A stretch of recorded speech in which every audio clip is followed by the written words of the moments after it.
Want to know what your dog is thinking? Have a challenging dog behavior you need help with? The Dish on Dogs is your source for all your canine questions. Improve your relationship with your dog and deepen your understanding of your furry friend. Right here on the Dish on Dogs.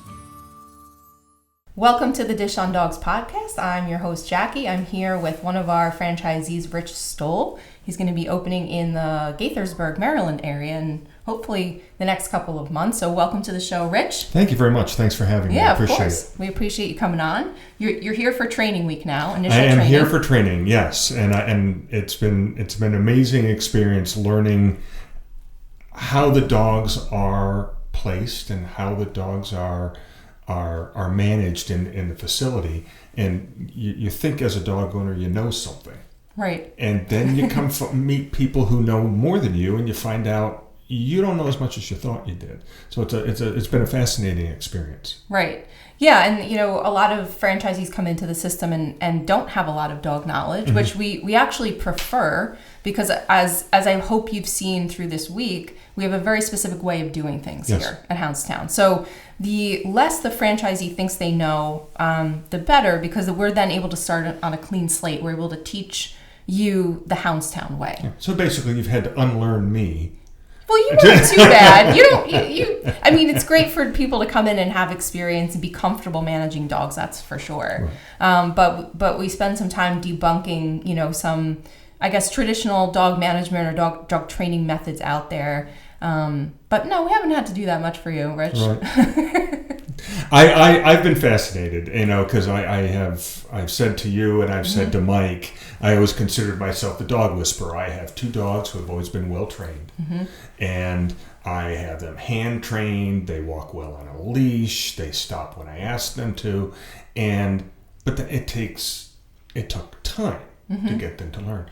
Well, Mike does what I took a 6-week, 8-week course in just a minute, and controls that dog so easily without fear, without the dog having any fear. The dog is just managed, and that's it. And it's just phenomenal how fast it happens, how easily it happens, and quite frankly, how natural it happens. Right. And so it's a whole new learning experience for me watching this. Yeah, I think that's a good point. And to talk a little bit about managing dogs, that's what our goal is here in teaching our franchisees the dog management part of this. We're not training people to be dog trainers, but we just want to be able to manage the dog safely. Right. So, well, let's talk a little bit more about your training experience overall.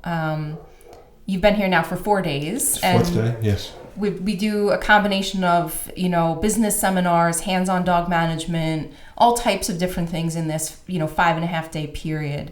How do you feel overall just ending day 4, and getting closer to being prepared to open your location? Right. So some of the aspects I'm familiar with. So there's a business knowledge we have. I come from the corporate environment. So I understand the business world. I understand running a business and doing a business plan. Even part of the hiring and firing, which is a challenge. Yep. Not that you want to be doing those firing parts, but that's part of the job, and you have to know that that's part of the job. Truly, what I've been fascinated with is the management of the dogs, because I didn't walk in here thinking I wouldn't learn something, but I learned far more than I thought I would. Oh, good. And that has been the key knowledge. I mean, we spent a whole morning in a circle with 10 dogs walking around us, and our job was to ignore them. Right. So counterintuitive, right? Yes. We all want to pet the dogs and say hello to dogs because we're all dog people. Right. But the lesson was your human interaction actually excites and bothers the dog. And if you have a lot of dogs, one dog being bothered just cascades around. So if you can bring yourself to pull yourself away and essentially ignore the dog, While they're in that setting. Which means in their group. In their group, right. Well, if you get in that particular group we were in a circle and they were wandering around. Mm-hmm. They were doing their thing. They were playing. They come up and say hello, and if you didn't say hello to them, they just went off and did something else. Right. And so they were fine in their environment. They had a little pack environment, and they were having a great time. So, but once somebody sat down on the floor, it disrupted the whole environment. They're all over that person. Right. And now the pack is disturbed. So that was a fascinating exercise. Of course, I was the first one down on the floor. Right. I know it's somewhat counterintuitive, the dog management, but our goal is to create an environment for dogs where they're coming into our facilities and they're experiencing as natural a pack environment as possible. So we always talk about dogs are social pack animals, right? So they need to interact with one another, just like children do. They need to play together at recess. Just like daycare, right? Exactly. They need to have that social interaction with one another without us humans interrupting that or injecting ourselves too much. So we view ourselves as the kind of monitors of this play and this interaction, but not necessarily as a participant. Right. So that's kind of our dog management philosophy. So just, interesting to hear your perspective on it and how it affected the dog's experience, right? So when we don't interact completely with them when they're in their so-called group, it allows them to have a more natural experience with one another. Right. And that is what our customers are paying us for. Right. And it actually creates a safer environment. Yes. Because if you're not bothering the dog isn't putting itself in a position to be hurt or, quite frankly, to hurt you. Right. So we some dogs can redirect on one another. They can get territorial over a person if that person is not giving them attention but giving another dog attention. So those are, absolutely. We consider it a safety issue or challenge to go and get dogs unbalanced. So we're always striving for balanced packs. And with our franchisees and their employees, we want them to be the leaders, the strong leaders of that pack. And a big part of that is removing yourself and just supervising the pack. Right. And that's been the most fascinating part of this. And Mike does such a great job of doing it so naturally. Right. And your team has done much of the training for what we should expect, some frequently asked questions. We were able to come in early in the morning and watch Danielle do some of the greeting of the dogs. And so this is my second time here from the time I was here in November for Discovery Day. Yep. And it's so smooth and easy. People just bring their dogs in, hand the dog over to Danielle, and they turn around and leave. Right. Of course, they also say, "I love you" and "goodbye" and "I miss you." Right. But it is it's such an easy transition. You've created an environment which I can only envy, and hopefully I can repeat. That people just bring their dogs in, hand the dog over, they say thank you very much, say hello to the dog, and off it goes. Right. And it goes into its pack environment with dogs that are similar size, shape, and temperament. And that's, I don't know what I expected when I came in early in the morning, but it wasn't excitement that I got. Right. And it wasn't supposed to be exciting. Yep. It was just supposed to be people dropping off their dogs for daycare, and it was a very easy transition. And so it was very comforting to know that transition is easy and the trust that is created here. Right. Yeah, that's a good point. And hopefully you see, because you've been here all week, the amount of dogs that we have at our facility here in Ronkonkoma, our corporate store. So, we really have more daycare dogs than ever, even pre-COVID. So we get a lot of questions, from prospective franchisees on how our business has done through the COVID crisis. And hopefully you see, just being here, the amount of phone calls we get, the amount of customers that are actually coming in the door. Oh, yes. And you're going in and out of these groups and these packs, and there's 75, 80 dogs here. So did you find that challenging at all? Not with the instruction from your team. Okay. The things, you have a particular way of holding the leash, a particular way of making sure that leash goes on the dog. Failure to follow that ends up with the dog running through the facility. Right. Present company included. Right. And that happens. So you see members of your team do that, just the lasso and getting them ready to go so easily. And then you go and try it. You think it's easy. It's not so easy. Takes some practice. And, if you're not holding the leash right, the dog wants to go somewhere and it slips right out of your hand. Right. So there's an education in that. And having those high volume dogs and having to make sure you're not letting all the dogs out while you're going into the playpen, it's better to learn that now.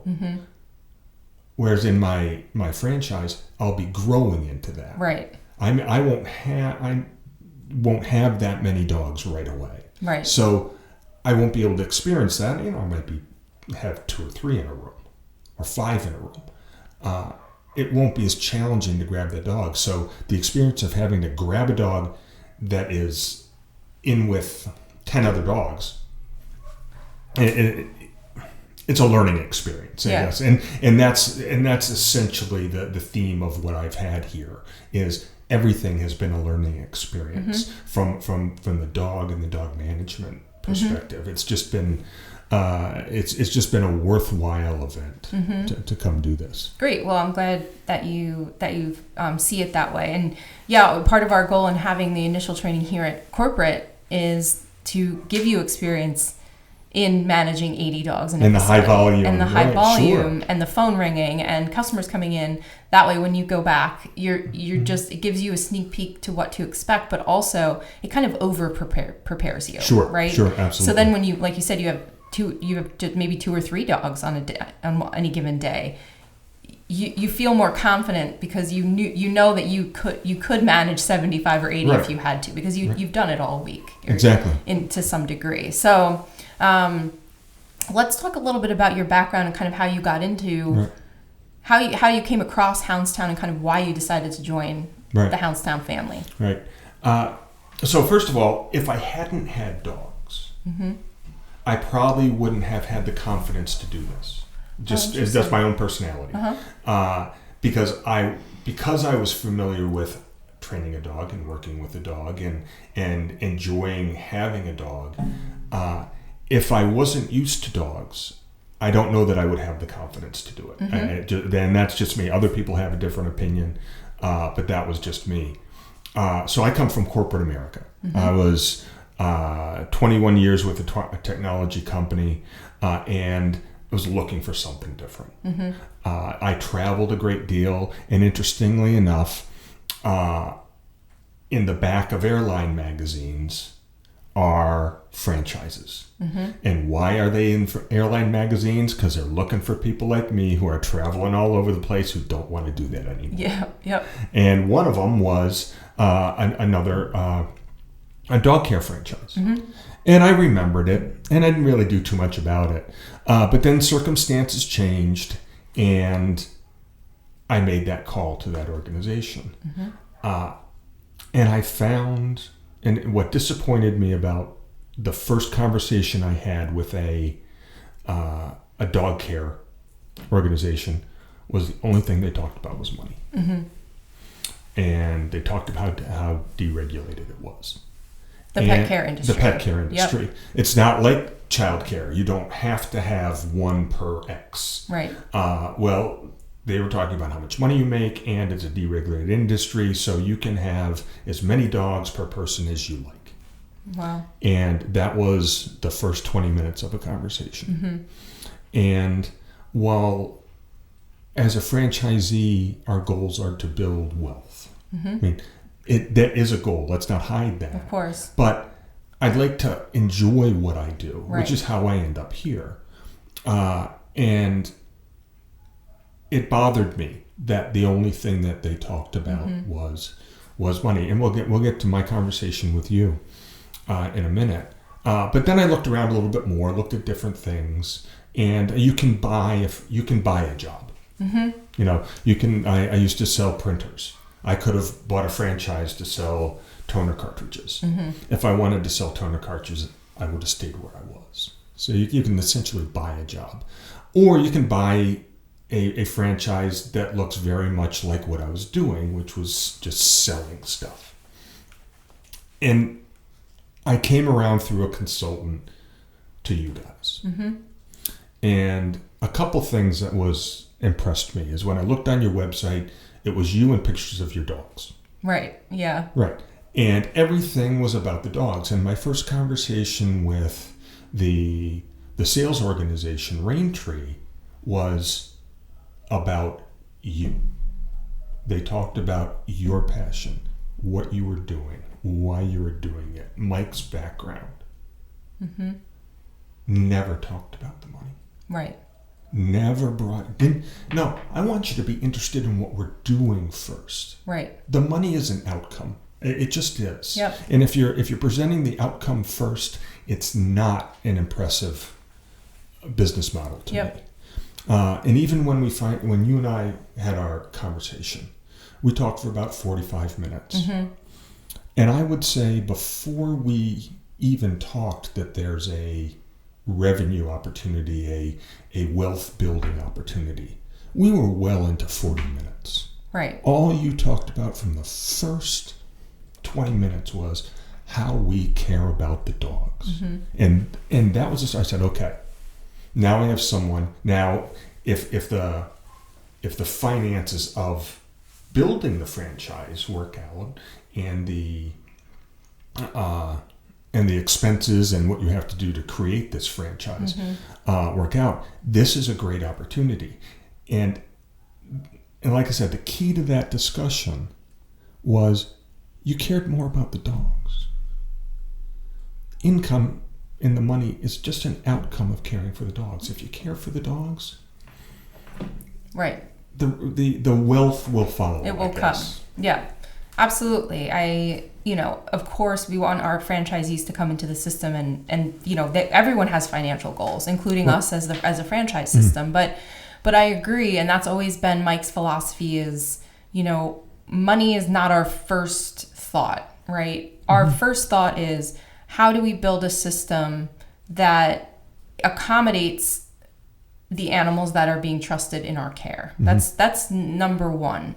And how do we find franchisees who share those same goals, right? That of course have a financial investment in the business, but more importantly, they're looking to do something different with their lives. They're looking to change their life in some way, and usually they do connect with the dog part first because it's nice to work with dogs. It can be much better than selling copiers, I'm sure. Right. If we can accomplish all of that, if we can help people do something different and take control over the kind of their own destiny while also making them financially successful, that's a home run. So those two things go hand in hand for us, and I think one cannot happen without the other. Right. You can't not enjoy dogs. Right. One of the things that Mike pointed out that he sees people that get around dogs and their hands immediately go up because they're afraid. Yeah. If you can't get through that. Yeah. Right. Then this might be a difficult job for you. Right. Yeah. And I don't have. I probably have too much the other way. Right. Yeah. And I'll go in and. So I have to overcome that. And we had that discussion on our Discovery Day. We did, about, you seem to like dogs a little bit too much. Right. and you need to get past that because you can't love every dog there. Because you won't get anything done, and the dogs won't really benefit from that. Right, exactly. You can love every dog there, but you can't pay attention to every dog there. All the time. You have to do your job. And so we had a long conversation with that, and Mike actually expressed some concern that I like dogs too much, and that might be an obstacle for me getting past the business of dogs. Yep. And I feel fortunate that I think I can. Right. Yes, you've demonstrated that during training week. So we'll see how that carries over into your own business. That's what the lobby's for. You guys told me I can say hello to the dogs in the lobby. We did, yeah. Well, it's true. We have franchisees who come into the system, and part of the reason they're coming in is because they do love dogs and they want to work with dogs every day. So we want to provide that opportunity to them, sure, while also balancing out, staying true to what our mission is, which is to provide a kind of a safe place for dogs to be a safe dogs. environment for them to spend their day and give the owners comfort that these dogs are safe. Right. So talk a little bit about your location, when you're going to be opening, kind of what you hope to do for the community of Gaithersburg. Well, we found our location pretty quickly. I actually was looking before our discovery day. So even though I couldn't commit to anything, I could window shop all I wanted. Yep. And so just about a month after I signed the franchise agreement, I had found a place. Took a little while to get the signatures because a lot of people wanted to hang on. The lawyers wanted to hang on to it for 10 days, whether they were doing anything with it or not. Right. Just took a while. That's their standard window. Right. And we've had, if I had to give one piece of advice to new franchisees is when Mike tells you it's going to take longer than you think, believe him. Right. That goes for probably, site selection and build out, right? Because you're in the middle of build out now. Right. Now I'm in the middle of build out, and we took a while to get our drawings done, and another 6 weeks to get our permits. We finally got our permits. We were lucky enough that we were able to do a lot of things that didn't require permits. Right. In the building, so we were able to paint and clean, and so it gets signage that does not require permitting. But nobody could put a nail in the floor without the permit. Yeah. And so we're looking to open in the next 6 weeks, maybe sometime the end of October, And we're excited about it. And I'll say the other thing I've recognized is the marketing plan that is out there is just superior. There's a plan. There's metrics. Even now that I'm not even open, and I can see things happening already. Yep. And so the people who have an opportunity or need my services are seeing that opportunity to come find me. Right. And so that has helped. I can't accept a dog at all. Right. But you're getting inquiries. But I'm getting inquiries all the time. Right. And so that has been, quite frankly, a great strength that is very difficult to see at the beginning. Yes, that's a good point. Yeah, I think until the marketing starts, everyone has this moment of, are their dogs going to even come to my facility? Right. So when you start seeing the form fills coming in and the phone ringing, it's a bit comforting. Right. Yeah, I'm going to have a party, and I'm hoping somebody's going to show up. Right, yeah. Right. So community-wise, we've become members of the Chamber of Commerce, and it's a very strong Chamber of Commerce in Gaithersburg. And so they provide value in areas for us to meet people and do some outreach. Right. On those fronts. There's also a lot of folks got dogs during this crisis. Yes. We're seeing a lot of them come into our open stores now. Yep. And as people start getting back to work, they're going to realize they need something. And the marketing is touching them and saying, hey, this might be a good opportunity, come take a look. Right. But also now, conversely, some of the shelters aren't as full as they used to be. Right. But we partner with those. We look to partner with some of those shelters, even if there's not that many dogs. Some of those dogs. And many years ago, I met a dog at one of those PetSmart things, and this dog was sitting very nicely, and I'm wondering, why is that dog here? There's nothing wrong with this dog. It's a beautiful dog. Well, the parents didn't like that the kids weren't taking care of the dog, so they gave the dog away. Wow, yeah. And unfortunately, that could happen. So we could have some reverse. But these nice dogs, need to be able to get socialized so they get recognized. Right. Yes. So that they can get rehomed. And if they're in a shelter all the time, they lose some of that socialization skill. For sure. That's where the charity steps in, I think, the Hounds Town Charities, and provides that opportunity at the location level. Right. So we're looking forward. We're even looking beyond it to our second location. And right. So, Yes, that's a good point. Yes. So you have a 3-pack. I have a 3-pack. Yeah. Yes, and I mean, if I could move on it now, I would. Right. But I think I'm busy right now. Yeah. We'll wait to open your first store, but I like the incentive. That's for sure. Well, we've got to wrap things up. We've got just a minute left. Thanks for joining and providing your insight. I think it's always interesting to get people's insight as they're moving through the process. There are challenges, of course, to this business, just like everything in life. But I think if you keep a cool, calm temperament and just kind of go into it knowing what to expect, it seems like that's part of the key. The one thing I've found over the time I've been doing this build out, and then we need to go, is when I've questioned what's happened, when I've wondered, we had a signage discussion, right? I thought, this is why I went in, I entered into a franchise agreement, because I may not necessarily agree that sign should look like this. Right.